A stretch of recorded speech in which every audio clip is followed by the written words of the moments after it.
Bangsa Women Podcast. Assalamualaikum, Bangsamoro! Kumusta? Kaya pa ba? Dahil election season na naman, hindi lang basta national election or local election, kundi ang kauna-unahang Bangsamoro Parliamentary Election. Bilang background sa darating na September 14, 2026, gaganapin ang makasaysayang Bangsamoro Parliamentary Election. Ito ay nagmula sa Comprehensive Agreement on the Bangsamoro o mas kilala bilang CAB na nilagdaan ng GPH-MILF noong March 27, 2014. Ito ang patuloy na Bangsamoro struggle, inihahandog namin ang programa ng Bangsa Reels, Real Talk, Real Stories. Ito ay binuo ng Bangsa Women, grupo ng mga kababaihan na nais iparinig ang kwento ng Bangsamoro. Ako po ang inyong host, Bayhani Talambo. Ang programang ito ay in partnership with United Bangsamoro Justice Party with its party president and MILF chairman Alhaj Murad Ibrahim and in collaboration with Bangsamoro Multimedia Network or BMN Incorporated. Ang dami na namang posters, tarpaulin, and campaign jingles na kaliwat kanan nating naririnig. Pero let's ask the real.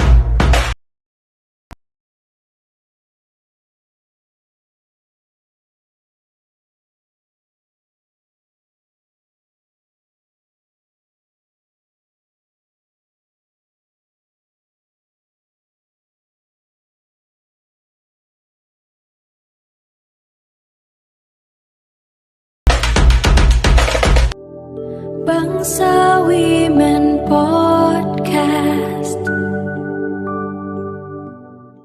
Assalamualaikum, Bangsamoro! Kumusta? Kaya pa ba? Dahil election season na naman, hindi lang basta national election or local election, kundi ang kauna-unahang Bangsamoro Parliamentary Election. Bilang background sa darating na September 14, 2026, gaganapin ang makasaysayang Bangsamoro Parliamentary Election.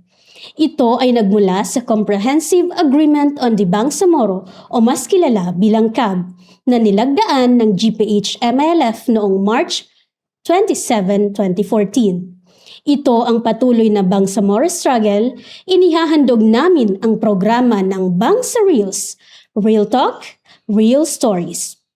Ito ay binuo ng Bangsa Women, grupo ng mga kababaihan na nais iparinig ang kwento ng Bangsamoro. Ako po ang inyong host, Bayhani Talambo. Ang programang ito ay in partnership with United Bangsamoro Justice Party with its party president and MILF chairman Alhaj Murad Ibrahim and in collaboration with Bangsamoro Multimedia Network or BMN Incorporated.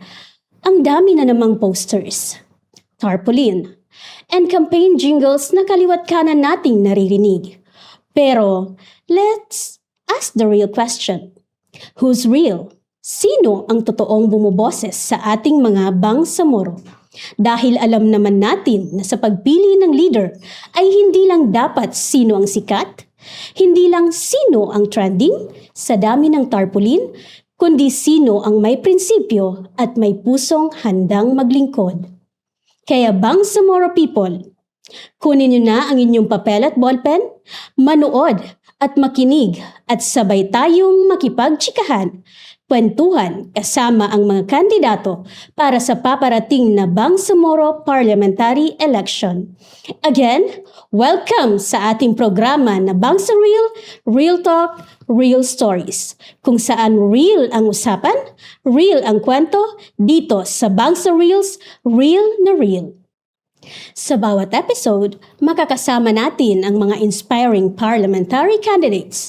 Pag-uusapan natin ang kanilang journey, ang mga challenges na nalalampasan nila, mga taong nagbigay ng inspirasyon sa kanila, at mga dahilan kung bakit nila tinahak ang landas ng public service. Ang podcast na ito ay binubuo ng 3 parts. Ang unang parte ay ang Pagkukwento ng ating bisita ng kanyang achievements at ang kanyang contributions sa Bangsamoro homeland. Ang part 2 naman ay ang tinatawag na For the Real Cards. Bubunot ang ating bisita ng 3 card na naglalaman ng tanong na kanyang sasagutin. At ang last part ng ating podcast ay ang tinatawag na Rapid Reels o mas kilala bilang Fast Talk. Kaya naman Bangsamoro, may political party ka na ba? Kasama natin ngayon ang isa sa mga kababaihang leader na matagal nang naglilingkod para sa kapakanan ng Bangsamoro at ng ating komunidad. Ang ating panauhin ay dating miyembro ng Bangsamoro Parliament at nagsilbi rin bilang minister ng Ministry of Science and Technology ng BARM. Bukod dito, naging chairperson din siya ng Bangsamoro Science High School at ng iba't ibang committee at task force na nakatuon sa kapakanan ng mga dating combatants, kababaihan at mga komunidad sa Bangsamoro. In fact, siya po ang chairwoman ng Social Welfare Committee o mas kilala bilang SWC. Bago pa man siya pumasok sa serbisyong publiko, mayroon na siyang mahabang karanasan sa larangan ng community development, humanitarian work, project management, at engineering. Sa loob ng maraming dekada, naging bahagi siya ng programang nagtataguyod ng kaunlaran, kapayapaan at mas maayos na serbisyo para sa mamamayan. Mga kabangsa, sabay-sabay nating kilalanin at pakinggan ang kanyang kwento, karanasan at mga adhikain para sa ating rehiyon. Ang ating Women Sectoral Representative, narito po si Ma'am Aida Silongan. Assalamualaikum ma'am, welcome po sa ating programa. Bago po tayo magsimula, maaari niyo po bang batiin ang ating mga manonood at ipakilala po ang inyong sarili? Auzubillahiminasyaitanirrajim. Bismillahirrahmanirrahim. Ako po si Engineer Aida Silongan, pinanganak sa Central Malamuti, Matalam, North Cotabato. Nag-aral ng elementary sa Matalam Pilot Elementary School. Nag-aral ng high school sa ULS USM Cabacan, North Cotabato. At kumuha ng Bachelor of Science in Civil Engineering sa Notre Dame University. Nakatapos din ng Master of Peace and Development Studies sa MSU Maguindanao. Nakapagtapos din ng PhD sa CSU Cotabato City ng Peace and Development Studies. Sa aking panunungkulan, ako ay nagsimula bilang Assistant Municipal Planning and Development Coordinator sa LGU ng Matalam. Naging volunteer ng Bangsamoro Development Agency. Eventually, nag-iisang member ng Board of Directors ng Bangsamoro Development Agency din. And then, nahawakan ko din po yung isa sa malaking programa ng Bangsamoro Development Agency, yung Mindanao Trust Fund and Reconstruction Projects na funded ng multi-donors through World Bank. Naging project management officer din ng Community Development in Conflict-Affected Areas na funded ng JICA. Sa Moro Islamic Liberation Front, nagsimula ako bilang secretary ng Social Welfare Committee sa munisipyo ng Matalam. Naging Provincial Women Sector ng Political Committee ng North Cotabato. Naging secretary again ng EKRC, Eastern Cotabato Revolutionary Committee ng SWC. Naging executive secretary ng SWC National sa panunungkulan sa panahon ni Ustad sa Jamila Babu Mia Hussain. Nung namatay si Babu Mia, ako na po ang pumalit na chairperson ng Social Welfare Committee ng MILF at eventually naging member ng Central Committee. Nag-iisang babaeng member ng Central Committee ng MILF. Sa panunungkulan sa gobyerno, nung nagkaroon tayo ng signing ng peace agreement, nung nabuo ang BARM, isa tayo sa mga in-endorse ng Moro Islamic Liberation Front na naging member ng parliament. At the same time, naging minister ng Ministry of Science and Technology. Doon sa pagiging member ng parliament, marami tayong naipasang batas. Tulad nung Bangsamoro Hymn, yung inaawit natin ngayon na hymn ng Bangsamoro. Tayo po ang main author niyan. Kasama ko po si Minister Iqbal. Author din po tayo ng Civil Service Code. Author din po tayo ng Bangsamoro Science High School. Author din po tayo ng creation ng 8 municipalities ng SGA. At main author din po ng creation ng opisina ng Senior Mujahideen under Special Circumstance. Ang mga programang ito ay patuloy na ini-enjoy ng ating mga kababayang Bangsamoro. Sa Ministry of Science and Technology naman bilang minister, marami tayong programa na naisakatuparan through our initiatives.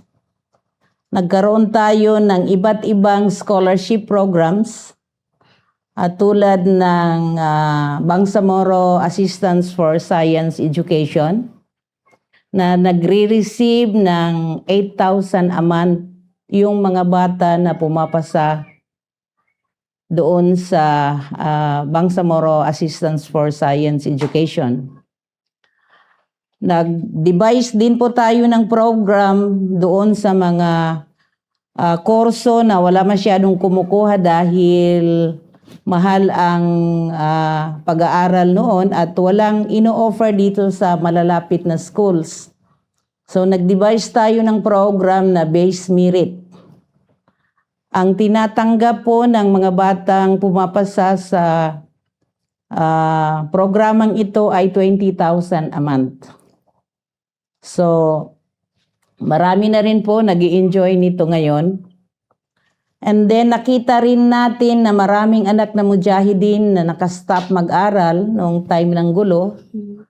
Especially na nawala ng hanap buhay yung mga parents sa palipat-lipat during evacuation nung time ng conflict. So nag-create din po tayo ng Mujahideen Assistance for Science Education. In-offer po natin ito sa mga anak ng mujahideen na nakastop mag-aral. So, lahat po ng level, maging first year ka man, second year, third year, fourth year, or fifth year, ay nakaka-avail po ng program na to. And then, nag-devise din po tayo ng scholarship na para sa magmamaster. Na related sa science ang kanilang kukunin na mga courses. And then, yung mag-PPHD din, nag-devise din po tayo ng scholarship para sa mag-aaral ng PhD na related sa science para magkaroon tayo ng maraming Bangsamoro scientists. So, yun po yung mga programa, kasama sa mga programang dinivise po natin, ginawa natin ng paraan para magkaroon tayo ng maraming scientists na Bangsamoro. Dahil po alam natin na ang ating bayan, ang ating homeland ay mayaman po sa natural resources. Kinukulang lang po tayong ng mga technocrats. So, kaya iba't ibang programa na po ang dinivise natin just to produce many capable, many scientists and technocrats, Bangsamoro technocrats. Na sumuporta din po tayo sa mga entrepreneurs. Marami tayong mga organizations, mga cooperatives na nabigyan ng startup capitals. And then napalago, maraming successful sa kanila, napalago nila yung binigay natin na kapital. Meron din po tayong na-provide na mga processing equipments para doon sa nangangailangan na until now ay pinakikinabangan po nila. Nakakapacitate din po tayo ng mga teachers ng mathematics at science teachers. So marami tayong nakapacitate na mga teachers para po umangat yung kalidad ng edukasyon ng mga bata. Dahil po dati ay ang naririnig natin ay napakababa ng kalidad ng education ng mga estudyante nag-aaral dito sa atin sa BARM. So kaya po nag-isip tayo kung paano natin maiangat yung kalidad ng pagtuturo ng mga teachers. So maraming trainings po ang nakandak natin just to level up the methods and the teachings of our teachers teaching mathematics and science. Doon sa naipatayo natin na Bangsamoro Science High School, which we are the main author, ay ongoing na po ngayon. Pang second year na po ngayon ang enrollment ng mga bata na nag-i-enjoy ng Bangsamoro Science High School. Kung meron tayong Philippine Science High School na yun ang tinitingnan ngayon sa Pilipinas na napakataas ang kalidad ng pagtuturo sa mga high school students, meron din po tayong dinivise na yung Bangsamoro Science High School.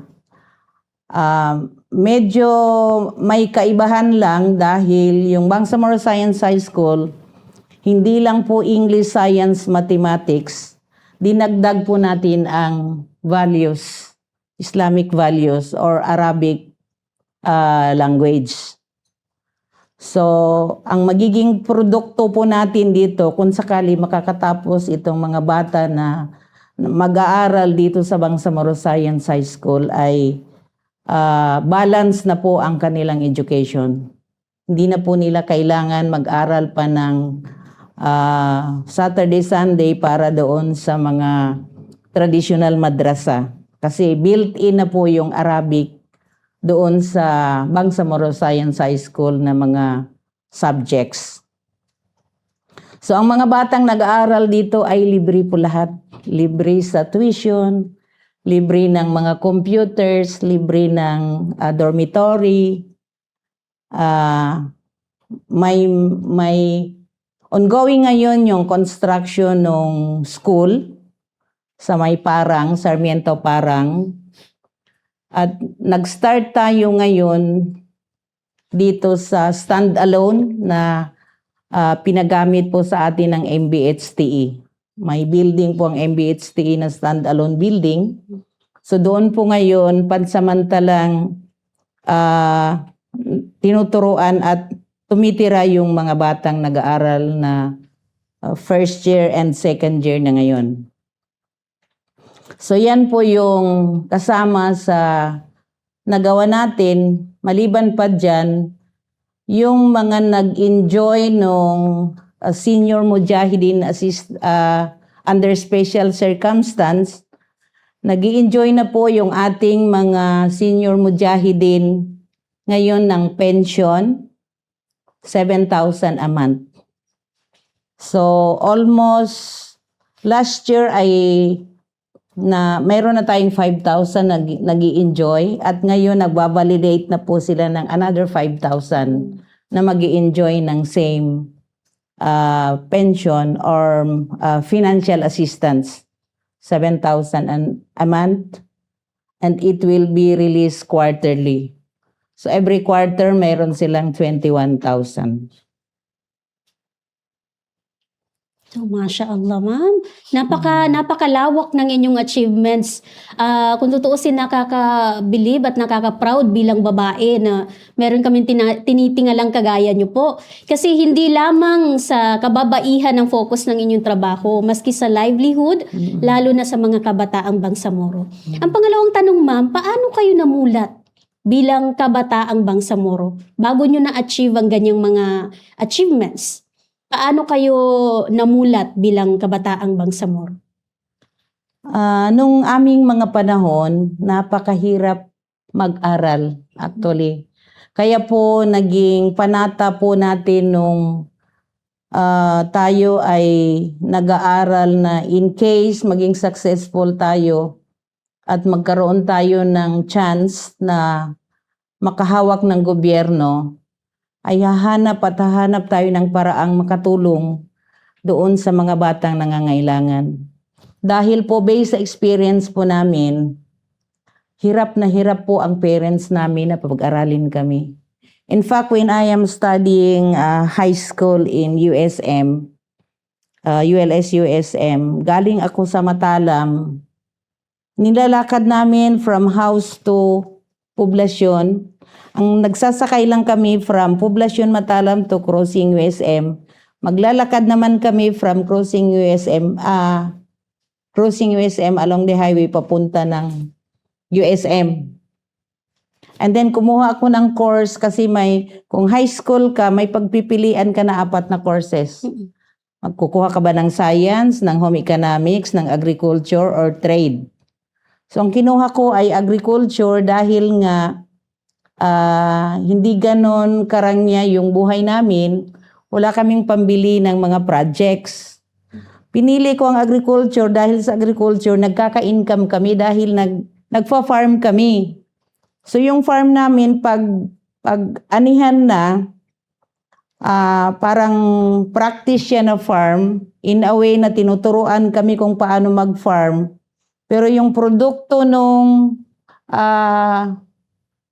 ang tawag namin doon sa farm na yon, demonstration farm, tinatanggal lang po yung capital and then yung remaining, yung profit, pinapaghati-hatian po sa mga estudyante.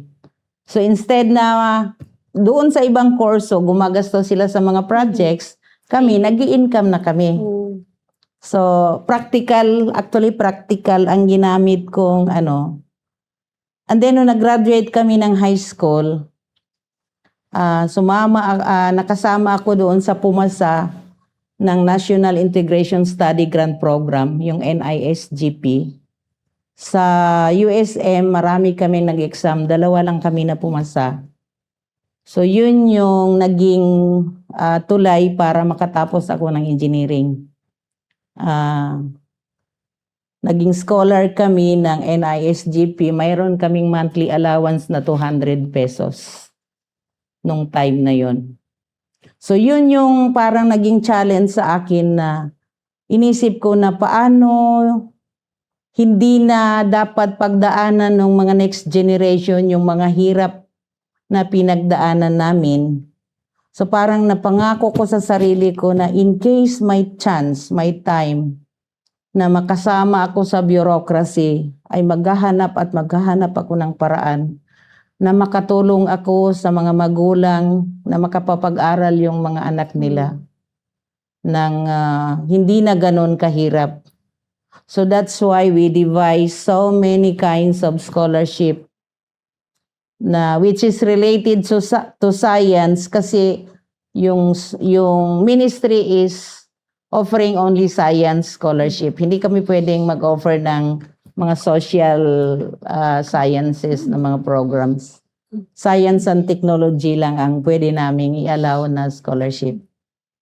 So yun yung ngayon ay nakikita ko ngayon, masaya ako. The other day, nandun kami sa Tawi-Tawi. Nag-ipon-ipon yung mga batang scholar, may nakagraduate, may ongoing. parang naghanda sila para sa akin, nag-amot-amot sila, and then nag-provide sila ng food, kumain kami sabay-sabay, and then bawat isa nagpasalamat sa nakatapos na nag-aral, yung iba ngayon may trabaho na, yung iba nag-aaral pa. So, nagpasalamat sila at parang napaka sarap Sa feeling. sa feeling na meron kang nakikitang mga tao na satisfied doon sa mga produkto ng ginawa mo. Yan po. MashaAllah. Soon, sana po magkaroon nga tayo ng future scientist mula doon sa Insha'Allah. mga batang yun. Nang sa Insha'Allah. ganun ay makita natin yung bunga ng paghihirap nyo po para sa Insha'Allah. kanila. Insha'Allah. Sa panahon nyo po, 200 na yun, masyadong mataas na yun, ma'am. No? Mataas na yun sa panahon mataas namin. yung ano niya, yung kalidad ng 200 pesos Yes. kumpara ngayon. Mm. So, base ma'am dun sa mga experiences na nabanggit nyo po, ano yung nagtulak sa inyo para tanggapin yung position nyo po ngayon bilang women sectoral representative? Actually, honestly, Mhm. nag-refuse na ako. How many times I've refused? Sabi ko, baka ibigay naman natin sa iba dahil to give them a chance. Mhm. And then baka may mas marami pa silang maitulong. Anyway, ako, I've done my part. I've maximized my effort, my time during my term. Although, hindi naman ganon karami, pero at least meron na akong legacy na masasabi. So, hindi pumayag yung mga senior leaders natin. Sabi nila, subukan mo lang. Kasi wala pa kaming napupusuan maliban sa iyo na ilagay dyan sa women. So, as a good soldier, Mhm. okay, sige. Try natin. Inshallah. Marami pa tayong magagawa kung makakabalik tayo, inshallah. Inshallah. Itutuloy natin yung mga nasimulan natin at daragdagan pa natin yung mga gagawin pa nating batas na makaka-benefit itong mga kabangsamoro po natin. Inshallah. Ibig sabihin, ma'am, yan na yung kadar mo. Parang ganun na nga eh. Okay po. Ngayon po ang pangapat na tanong. Dahil po nandyan na kayo sa position na yan, na tinatahak nyo na yung landas na yan, kung sakali pong mapabilang kayo, palarin po tayo na manalo during parliament, ano po yung maaari nyo pong i-contribute or ano yung pangarap nyo po sa Bangsamoro community? Pag nasa parliament na po kayo, ano yung nakikita ninyong future ng Bangsamoro community? Again, if given a chance again, of course, maliban doon sa itutuloy ko yung mga nasimulan ko, marami pa tayong iniisip like yung digitalization ng lahat ng mga agencies, ng mga offices to fast track the processing process and less paper and less personal engagement which result to corruption. So, para maiwasan yung harap-harapan na pagpo-process kasi kung minsan dyan nangyayari yung mga usapan, mga deal, pag nagkakausap yung mga especially yung hindi pa masyado Islamically enlightened, ay doon nangyayari yung mga lagayan, yung mga kung ano-ano pang mga red tapes. So pag na-digitize natin yung sistema ng mga opisina, it's very easy to transact at pwede nating lagyan ng timeline, yung easy doing business, na pag nag-transact ka within this number of hours lang ang paghihintay mo and then makukuha mo na agad yung mga papers na gusto mong i-comply para like yung pagkuha ng mga mga certificates, and others, mga laboratory results, mga ganon, mapabilis para hindi na nag-aantay ng matagal yung mga kliyente natin. So, ang advantage din ng digitalization is magagamit natin yung technology. Mapadali yung trabaho natin at less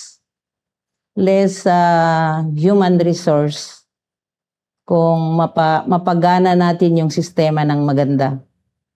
May innovation tayo. May innovation. Okay. Kasi looking sa mga ibang countries na developed countries ay kadamihan nga sa Japan robot na ang nagtatrabaho. Yun nga lang ang nakakaano, syempre makukulangan yung manpower na magtatrabaho.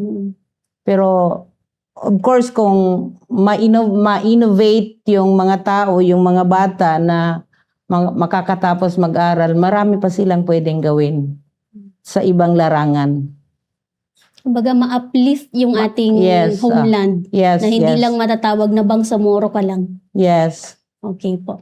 So bago tayo mag-proceed ma'am sa ating bunot-bunot dito, sa ating part 2, meron akong huling katanungan. Okay. Yung bills po ba na nais ninyong ipatupad is naka-align or naka-angkla po ba sa prinsipyo ng UBJP?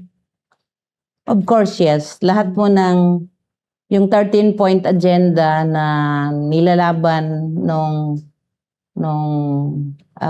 UBJP, yung ating plataforma, ay diyan natin hinugot yung mga plano natin na gagawin, inshallah.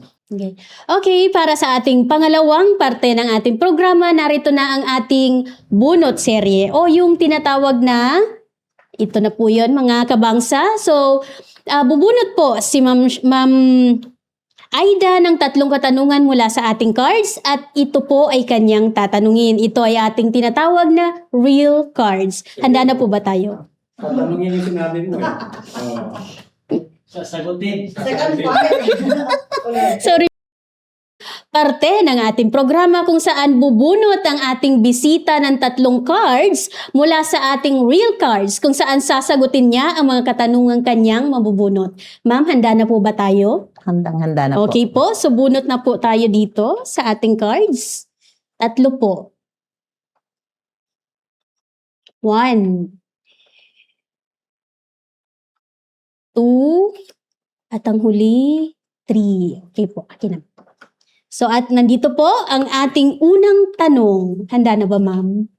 Kinakabahan Parang ako. kung ano, parang masyadong confidential. Unang tanong, anong klaseng criticism ang pinakamahirap sa iyong tanggapin? Criticisms po, mga bashers, kumbaga, mga lumabas na bash. Ano yung pinakanahirapan kayong tanggapin yun? Kumbaga, ay, hindi to totoo. Mga ganun. Kamakailan lang, meron akong nakitang post, hindi ko na lang i-mention kung kanino, pero alam ko na hindi tama yung pinagsasabi doon, kilala ko ang sarili ko. Doon ako nainis sa picture na inattach. Kasi sabi ko, pangit na nga ako, pinapangit pa ako lalo.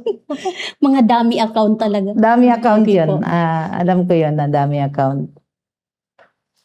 So picture lang po ba ma'am yung nandoon or meron pang narrative na nilagay na mali? Wrong information yung Wrong information. nilagay doon. Okay. Sa panahon ngayon, reminder kabangsa. Fake news. Huwag po tayo basta-basta naniniwala sa mga fake news.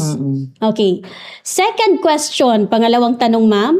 Ano ang isang ugali na gusto mong i-improve? Siguro, gusto ko pang i-improve ay madagdagan palalo yung sabar ko. Dahil mukhang ako yung tao na mag-react agad. So, pipilitin ko at actually pinipilit ko na hindi mag-react agad. Ngayon, medyo na-develop ko na nagpa-process muna ako kung may naririnig ako bago ako nagre-react. Pero paminsan-minsan, tao lang, no? Makapag-react din talaga tayo ng ano. Pero yun ang struggle ko. Yun ang struggle ko na dagdagan palalo yung sabar ko, katigil na hindi makareact agad. Actually, feeling ko nature ng babae, ma'am, yung ganyan. Pero may mga babae din na Sobrang masyadong masabad. diplomat. Ay, Oo. mashallah. Pero naniniwala kami na belong ka doon, ma'am. Pero sadyang may nakaka-stress lang. Yun nga lang. Pero sabi oo. nga, inna Allaha ma'as sabirin. Yes. At nandyan yun sa'yo kasi hindi ka darating sa ganitong punto kung wala sa'yo yung sabar na yun. Okay, and the last question, ma'am. Ano ang isang bagay na sa tingin mo ay kulang pa sa Bangsamoro? Hindi lang yata isa, marami. Sige po, isa-isahin natin. Sa palagay niyo po, ano-ano yung mga bagay na yun? Una, ang nakikita ko na kulang pa sa Bangsamoro ay kulang tayo ng maraming technocrats. Tama. So kailangan natin mag-develop pa ng maraming human resource na capable na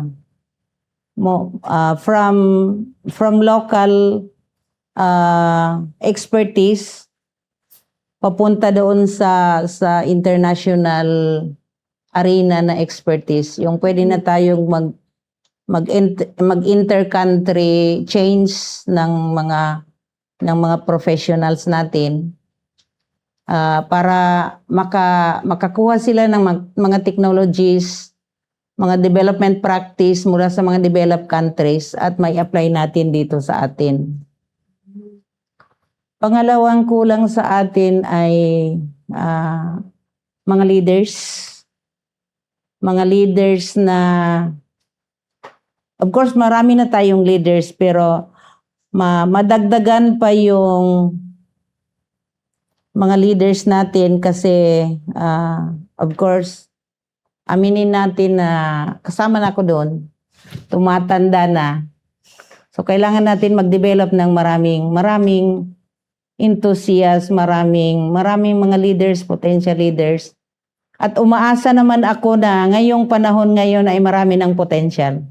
So, kailangan na lang talaga i-develop sila, i-train, pag-aralin ng mga kani-kanilang field of expertise para tayo na mismo ang magpatakbo sa ating gobyerno at tayo na mismo ang papatakbo sa lahat ng gusto natin na mga manufacturing products para hindi tayo umaasa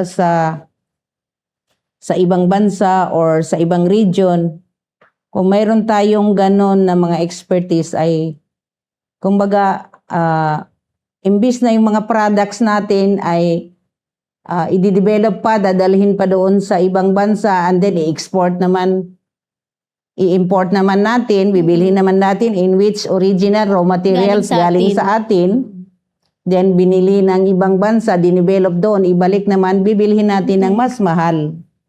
So kailangan natin yung mga ganong mga skills, no? So kailangan talaga natin mag-develop ng mga leaders na may initiative at nakikita ko naman na siguro kulang lang tayo talaga ng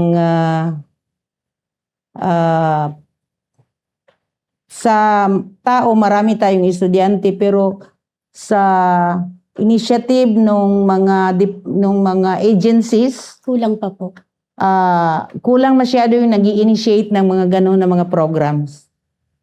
Kaya tayo ay nakapag-isip na kung ano-anong mga klaseng mga intervention sa mga professionals para mapa-improve natin yung quality ng ating services at marami tayong ma-develop na human resources para tayo na mismo ang mamamahala. Hindi yung katulad ngayon, kumukuha tayo ng mga consultant sa iba't ibang bansa. So, ang mahal ng mga bayad ng mga consultancies. At tinuturuan tayo kung ano yung maganda sa atin. Supposedly, tayo ang nakakaalam kung ano makakaganda sa atin. Hindi yung tinuturuan tayo ng hindi naman nila alam kung ano yung culturally sensitive sa atin. Tama. Kaya kung minsan, kung may mga interventions, nung time namin sa Bangsamoro Development Agency, nangyari pa na 2 years, hindi parang nag-deadlock yung negotiations namin with donor. Kasi yung ayaw nila tanggapin yung ginagawa natin dito na bago ka gagawa ng mga programs, mga projects, kailangan mo pa ng social preparation. Ayaw nila tanggapin yun dahil nakasanayan nila doon sa lugar nila. Kung anong nakita nila na makakabuti sa lugar na yan, Yun din nag-implement na sila automatic ng project. Sabi ko, hindi aandar yan dito. Iba dito sa amin, iba doon sa inyo dahil mga tao doon naniniwala lang kung anong sinasabi ng mga expert. Dito sabi ko dahil marami na kaming karanasan na niloloko lang kami ng mga organization na pumapasok. Kaya sabi ko, kailangan natin ng social preparation. So, ang ano natin is Islamization. Kailangan natin, iyan ang isa sa kulang sa atin. Ma-Islamize yung pag-implement ng mga programs and projects. Kasi nasubukan namin yan sa Bangsamoro Development Agency. Bago kami nag-i-implement ng mga projects, nagkakaroon muna ng social prep, ino-organize yung communities. Pag nagkaroon sila ng organization, tinitrain sila ng values transformation para pahalagahan nila yung investment na binibigay natin sa kanila, na yung ownership ay parang sa kanila na talaga na masasayangan sila pag hindi nila inalagaan, maiisip nila na sayang yung resources.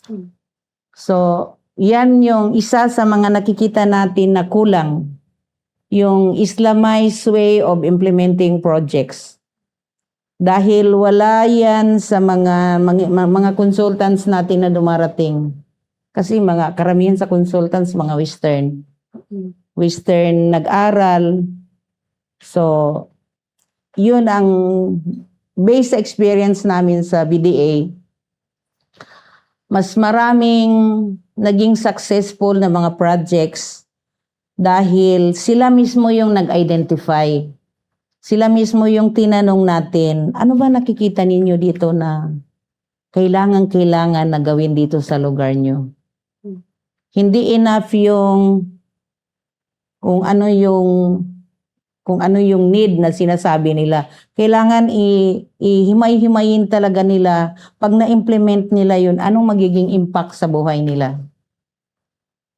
So, by doing values transformation, na i-inculcate natin sa mind nila na pakinugunan nilan sa investment.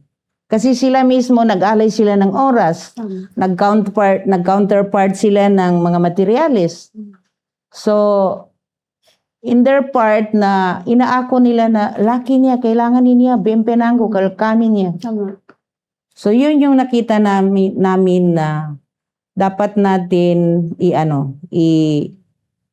i-embrace yung Islam in doing all our activities. I-built in talaga natin yung Islamization. Kaya kami nung dati sa MOST pa ako, lahat din, in-implement ko din yun.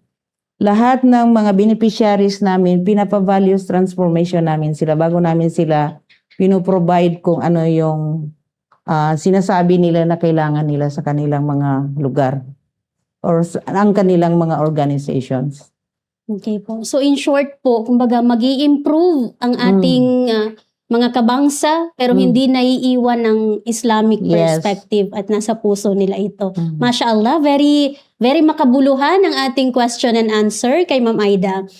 This time, proceed na po tayo sa ating third segment. Ito ay ang tinatawag na Rapid Reels or Fast Talk. Nanonood po ba tayo ng Boy Abunda, Ma'am Aida? Nandun po yun siya, si Fast Talk. Dati. So, okay. So, ito po is, pipili lang po kayo sa dalawang pagpipilian. Okay. Hindi nyo na po kailangang i-explain. So, mabilis Okay. ang sagot lang po. So, handa na po ba, ma'am? Yes. Okay. So, coffee or sleep? Sleep. Okay. Morning person or night person? Morning. What scares you more? Failing or disappointing people? Failing. Failing. Plan or spontaneous? Plan. Leader or team player? Either. Either, okay. Online or face-to-face? Face-to-face. Popular or principled? Principled. One word for the Bangsamoro you hope to see in the future.